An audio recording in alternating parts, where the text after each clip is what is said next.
Bonjour à tous, dans cette vidéo je vais corriger avec vous encore un exercice sur la précipitation qui est une partie souvent difficilement réussie par les étudiants qui s'appelle précipitation compétitive. Donc on lui dit qu'on dispose d'une solution S qui contient les cations métalliques Tl+, Ag+, et Pb2+. Donc on a Tl+,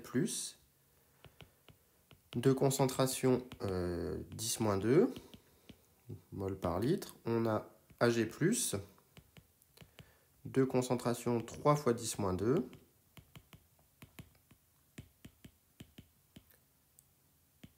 Et on a Pb2+,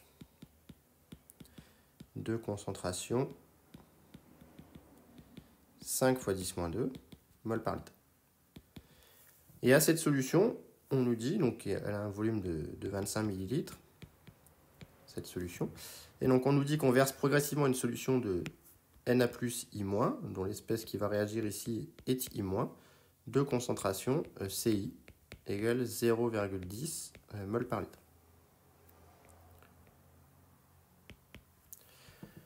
Donc dans un premier temps, on me demande dans quel ordre est-ce qu'on observe l'apparition des précipités.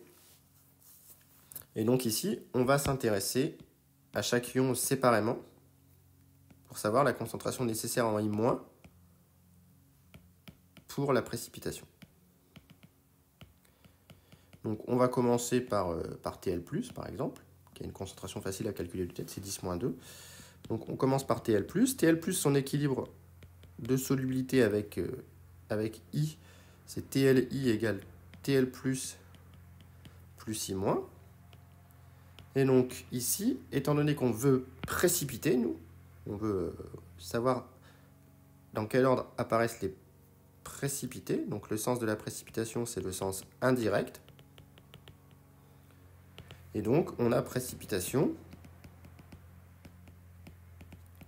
si le quotient réactionnel devient supérieur au Ks, supérieur ou égal. On va dire que la précipitation démarre à l'égalité. Et donc la précipitation démarre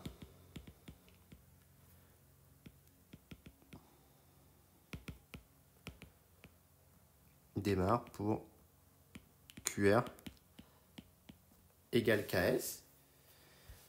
Or, le QR, il est égal à la concentration en Tl+, fois la concentration en I-, puisque TLI est un solide.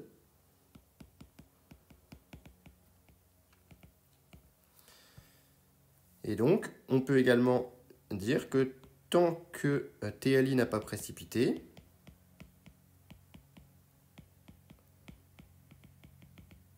on peut considérer que la concentration en Tl+, c'est égal à la concentration en Tl+, 0, qui sont celles dans le bécher, c'est-à-dire qu'on néglige en fait la dilution.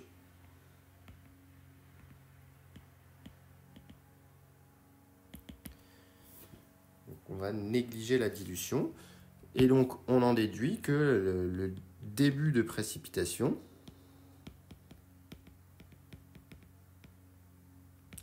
se fait pour Ks égale concentration en Tl+, 0 fois concentration en I-, que l'on cherche. Et donc la concentration en I- qui permet le début de la précipitation est égale au Ks sur la concentration en Tl+, 0. Le Ks va aller ici 10 puissance moins 7,2 divisé par la concentration initiale qui est 10-2. Donc ça fait 10 puissance moins 5,2 mol par litre. Donc, tout simplement.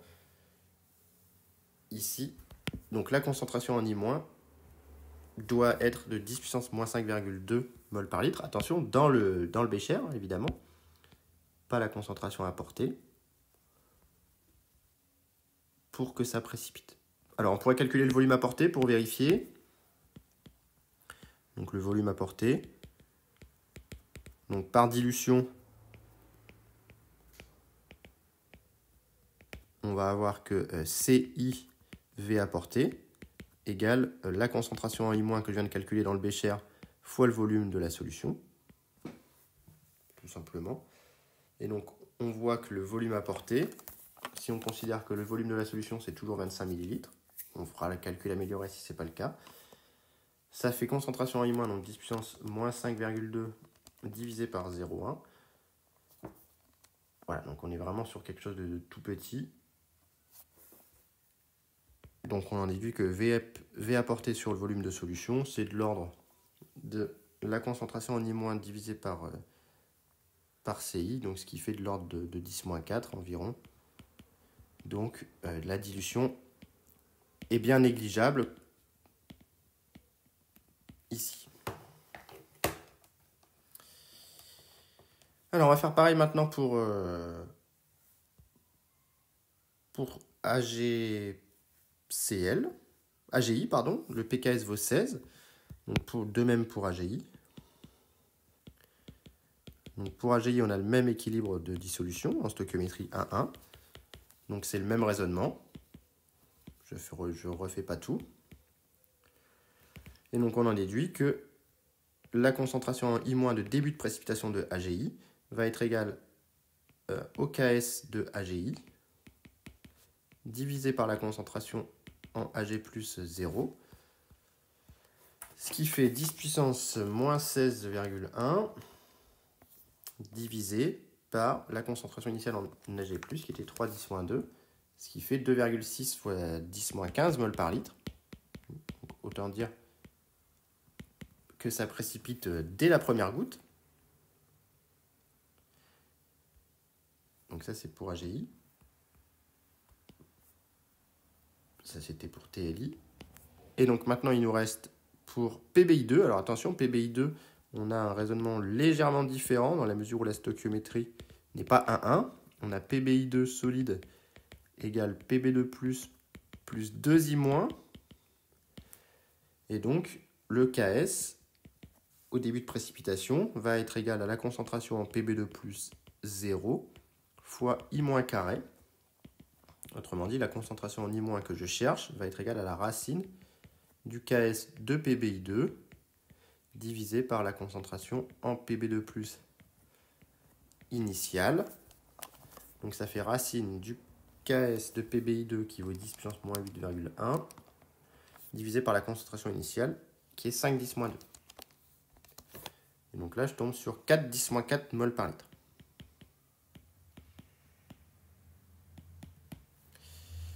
Voilà, donc j'ai calculé mes trois concentrations. Et donc je vois assez facilement qui précipite en premier. Donc en premier, ce sera AGI. En second, ce sera TLI. Et en troisième, en dernier, ce sera PBI2. C'est celui qui a besoin d'avoir la concentration la plus grande.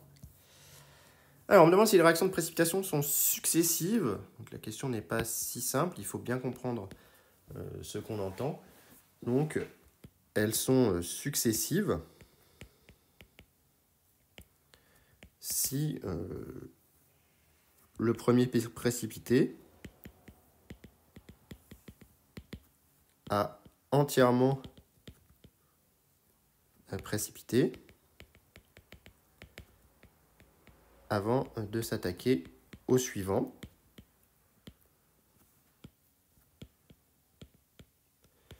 Tout simplement. Et donc on va regarder un petit peu ce que valent les concentrations en les différentes espèces dès lors que la précipitation commence. Donc TLI, c'est le deuxième à précipiter. Il précipite dès que la concentration en I- est égale à 10 puissance moins 5,2 mol par litre. Et donc pour le premier équilibre, on a que le KS de AGI est égal à la concentration en AG plus fois la concentration en I-. Donc pour ce I-, oups, j'ai pas pris le surligneur. Donc pour ce I- qui est ce I- là, on peut calculer la concentration en AG plus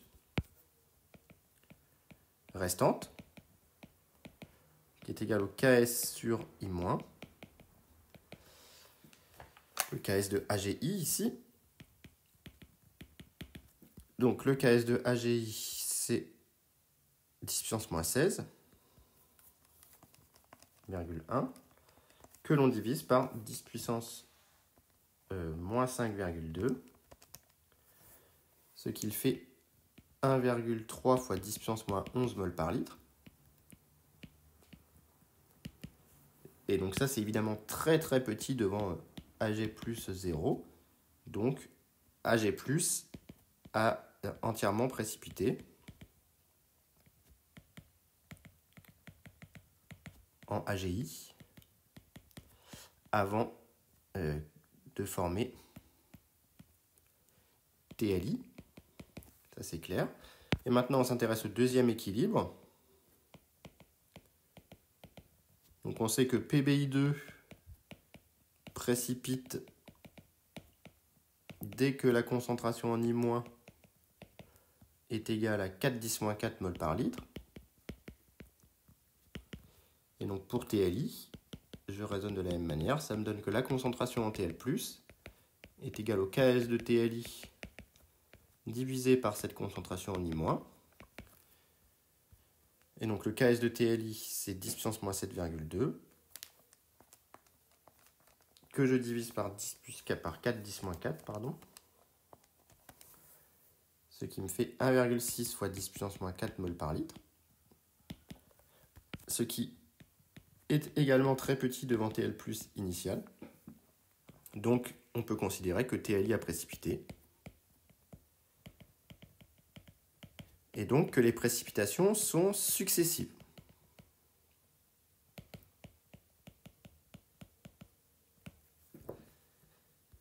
Voilà pour cette question. Alors ensuite, on me demande quel volume de la solution de iodure de sodium est nécessaire pour précipiter la totalité des ions argent. Donc ici, on est dans une précipitation. Donc on a Ag+, plus Ci-, pardon, égale AGI. Et donc N de Ag+, initial, c'est égal à la concentration en Ag+, 0 fois le volume de la solution. Voilà, donc c'était 3-10-2 fois 25 ml, ce qui fait 7,5 fois 10-4 mol. Et donc comme la stoichiométrie est à 1, il faut donc apporter au moins N de I- égale N de Ag+, ici,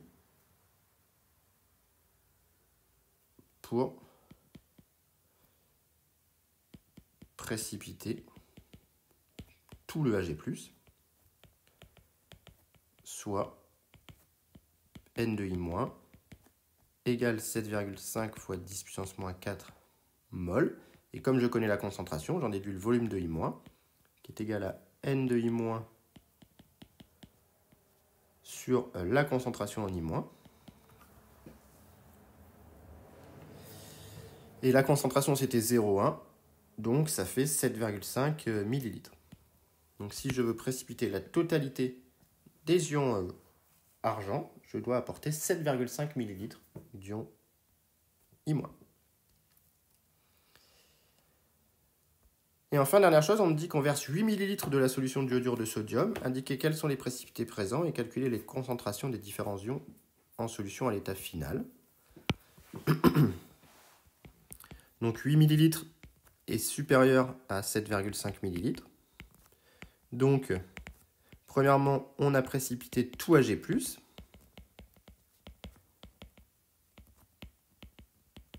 Donc la concentration en Ag+, tend vers 0. Et donc, forcément, AGI est présent. Et on a commencé de précipiter le deuxième, qui est TLI.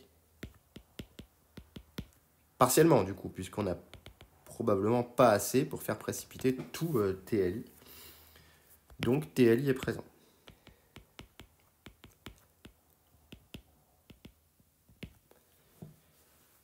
Donc on peut regarder quelle quantité de TLI on a formé, puisqu'on sait qu'il reste 0,5 ml de I-. Donc on a apporté 0,5 ml de I- pour la précipitation de TLI. Or, la précipitation se fait sous la forme TL+, plus I- égale TLI. Donc, on peut en déduire la concentration en TL+, restante. Donc, on a formé, du coup, voilà, soit NI égale 0,5 fois CI. On peut l'appeler VI, celui-ci. Donc, ça nous fait 0,5 ml fois 0,1. Donc, ça fait 5×10-5 mol. Donc, NI égale 5 fois 10 puissance moins 5 mol de TLI. Et puis, de cette manière-là, on peut calculer tout simplement la quantité de TL+ restant.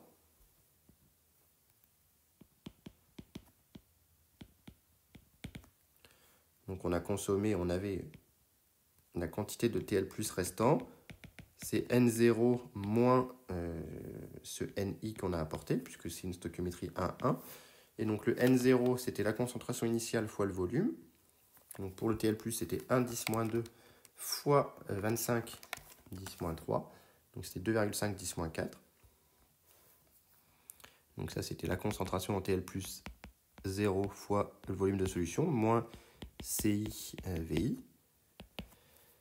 Et donc, ça, moins 5 10-5.